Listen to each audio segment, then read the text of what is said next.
I'm not a historian, so I cannot really tell you if our own denazification was really such a big success. But what I can tell you is that the political perspective of regaining sovereignty, the outlook of economic development, and the integration into a strong alliance were the huge incentive.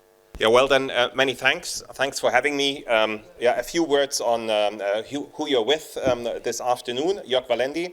I'm for 20 years with the Federal Foreign Office, served as desk officer for Palestinian territories, long time back when Salam Fayyad was still Prime Minister in Palestine, and we had some rather creative ideas how to bring about the two-state solution. Later moved on to different postings, Vice Ambassador of Germany to Israel, till last summer now. I'm head of the Near East division, and I just took part actually last week in the EU-Israel Association Council in Brussels, and we did talk to Gideon Sa'ar and his team. So maybe later on we can exchange a few observations from this meeting. And let me just start with one word on the humanitarian blockade that you did mention. It is, of course, something which is a clear violation of international law. Our national spokesperson came out with a national statement against it, pretty clear, already yesterday. And as we speak, we're working on an E3 statement, meaning coordinated language between Paris, London, and Berlin, precisely on the same issue. So we are definitely watching and doing whatever we can. Anyhow, dear Hiba Hosseini, dear Yossi, friends, as a humble civil servant, there is one question I will not be able to answer today, and this is, of course, how the future German government will shape its policy. Might be an issue for next time. I can, however, tell you about certain continuities in German foreign policy and how we will advise future policymakers. So, yeah, first and foremost, it is all about the two-state solution.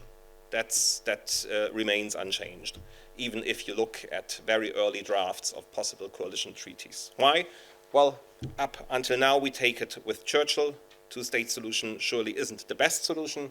It's even a complicated and sometimes maybe the worst solution, but except for all the others. In other words, against the backdrop of the horrors of October 7, the Gaza war, and the narratives, and we spoke about it in the Israel and Palestinian society, we just do not see any alternative. We know that in reflections around the two-state solution, a wide array of models has been developed, ranging from one state, 1.5 state, to a two-state solution, and everything in between. And I especially commend Yossi Beilin and Hiba Hosseini in particular for their tireless work in looking for solutions from the Oslo process through the Geneva Initiative until today's launching of the Berlin Initiative. And the one big question, I mean, it just got discussed before, is of course how to feed in the thinking into the political discourse. Because as long as it stays in the conference room, it's convincing, it's very compelling from an intellectual point of view, but we have to feed it into the political discourse. And here, unfortunately, I share the assessment. What we see right now is not very promising. Politicians in Israel talk about evacuation of Palestinians from Gaza and swift annexation of parts of the West Bank. There is a new draft law, once again, the Knesset on that. The Israeli government, and unfortunately, important voices within the opposition as well, keeps defending the narrative that any progress vis-à-vis the two-state solution would be a reward to terror. You might have heard this. And to be honest, there is hardly any argument out there which I dislike more than that, because we just see it differently. A two-state solution would guarantee Israel's long-term security in the region. It would strengthen the only partner for peace Israel has, which is the PA. And it would give the Palestinians something they can aspire towards rather than despair about.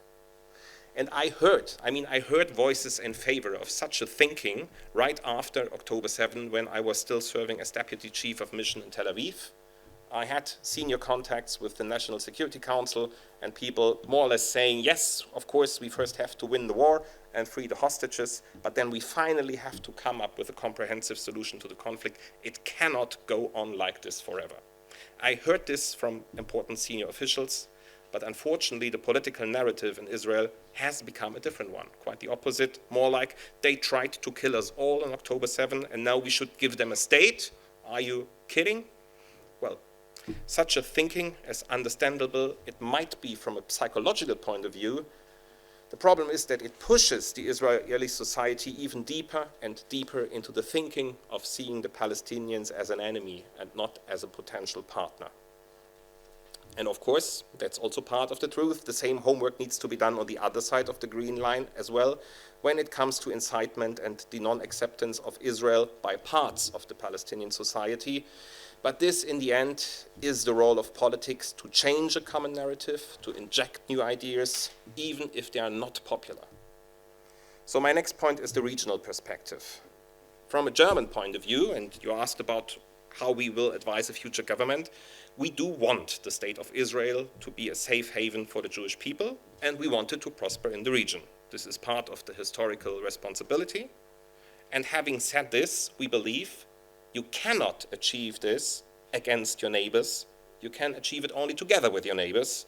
And by neighbors, I include also the non-Jewish minorities within Israel, of course.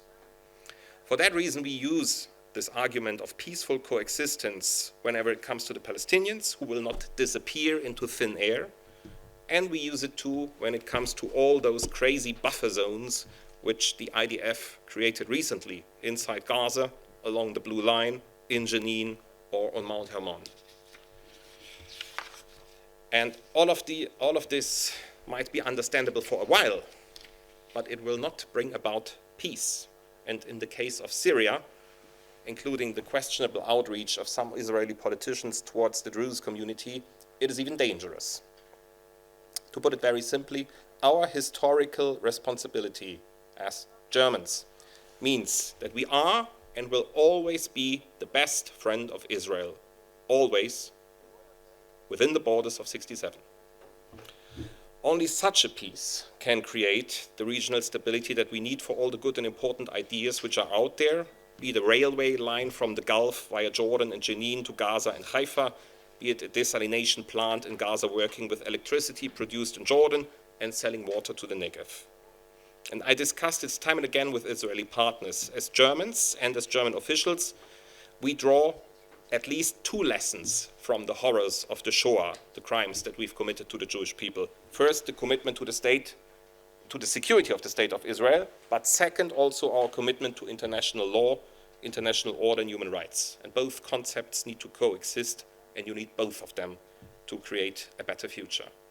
So let me be a bit more specific on what that means in terms of policy. First, whenever you will ask us as Germans, we know who started the war on October 7, Hamas, full stop. They could stop it probably within the next 24 hours if they wished. In the meantime, we will support Israel's right to defend itself. Second, having said this, international humanitarian law has meaning and must prevail.